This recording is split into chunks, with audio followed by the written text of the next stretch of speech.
কই যাবেন? উঠেন। ধানমন্ডি কত? আরে না, এখান থেকে যাবো না, চলো অন্য রিক্সায় যাই। অন্য রিক্সা কেন? এই রিক্সা কি সমস্যা? এখান থেকে রিক্সাওয়ালার ভাড়া বেশি চায়, হেঁটে গিয়ে সামনে থেকে নেই, ভাড়া কম পাবো। মামা আপনারা খুশি হয়ে যা দিবেন এটাই সই। উঠেন। আরে তুমি জানো না, ওরা এই কথা বলে, পরে রিক্সা থেকে নামার সময় কাহিনী শুরু করে দেয়। তুমি তো কাহিনী করতেছো। একটু আগে বাসের হেল্পারে দেখে গেলে বাসে উঠবা না, এখন আবার রিক্সাও তোমার সমস্যা। সব জায়গায় গেলে তোমার সমস্যা আর সমস্যা। আমার পা ব্যথা হয়ে গেছে, আমি হাঁটতে পারবো না, আমি রিক্সায় যাবো। ওঠো হ্যাঁ মামা, আমি ওইটাই কইতাছি, এই জায়গায় অন্য কোনো রিক্সা পাইবেন না। উঠেন।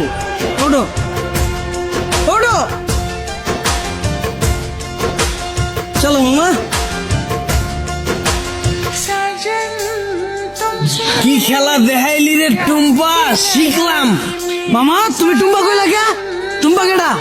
মামা কঠিন কাহিনী, আমার গার্লফ্রেন্ডের নাম ছিল টুম্পা। কি কও মামা? আমার গার্লফ্রেন্ডের নাম তো টুম্পা। কি কও মামা, আসলেই?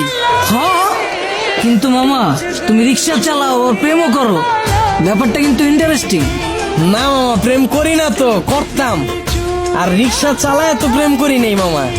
ওর লাগে প্রেম করছি দেখে আজকে আমার রিক্সা চালাইতে হইতাছে, আর নাহলে তো মামা আজকে আপনার জায়গায় থাকতাম। আরে টুম্পা, তোর লাগে প্রেম কইরা আজকে আমার হাতে হ্যান্ডেল, পায়ে প্যাডেল। কি কও মামা? প্রেম করে মানুষ দেবদাস হয়ে যায় শুনছি, কিন্তু প্রেমের লাগে মানুষ রিক্সা চালায় এটা প্রথম শুনলাম। মামা তোমার কাহিনীটা কিন্তু ইন্টারেস্টিং লাগতেছে, গল্পটা কও শুনি। আরে বাবু কি শুরু করছো? ওনার এই ফালতু গল্প শুনে আমাদের সময় নষ্ট করে লাভ আছে। তার চাইতে চলো তুমি হেডফোন বের করো, আমরা গান শুনি। আরে না, মামার কাহিনীটা অনেক ইন্টারেস্টিং। মামা তুমি কও। না মামা থাক, বাদ দেন। মামি উনতে চাইতেছে না, পরে দেখা গেল আমার কাহিনী হইনা চিত্তা যাইব।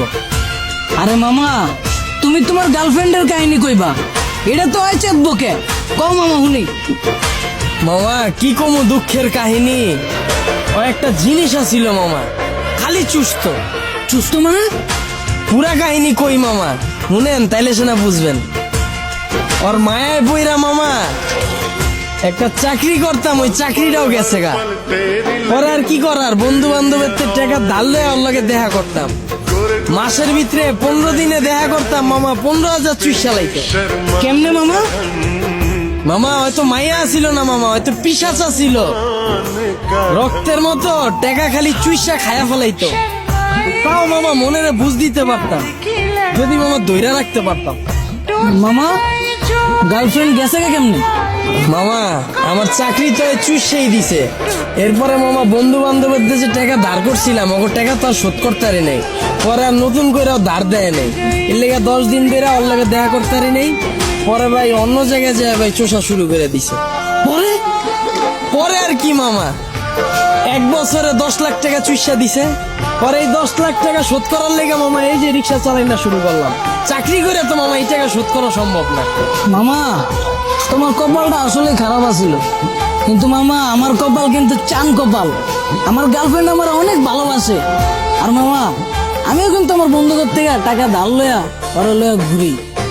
কিন্তু মামা ভালোবাসার কাছে টাকা পয়সা আসলে তুচ্ছ জিনিস। কি কও জান?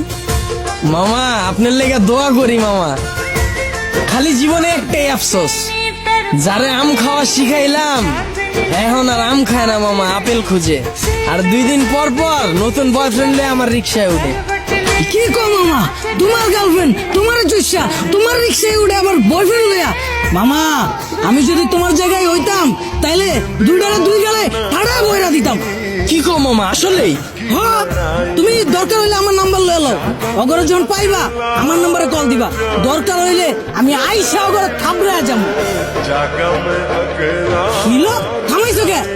আয়া পড়ছি তো মামা, নামেন। ও আর বলছো কত দিমু? কিরে তুই আমার মালিকা? মামা আপনিই তো কইলেন পাইলেই কানের নিচে বাজায় দিতে। আমারে হাতে হ্যান্ডেল পায়ে প্যাডেল যে পরাইছে ওই জিনিসই তো এইটা, এটাই তো এখন আপনার কপালে জুটছে।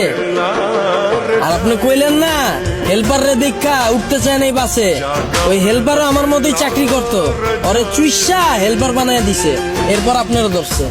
যাক মামা সাবধানে থাকেন, আমার ভাড়াটা দিয়ে দেন।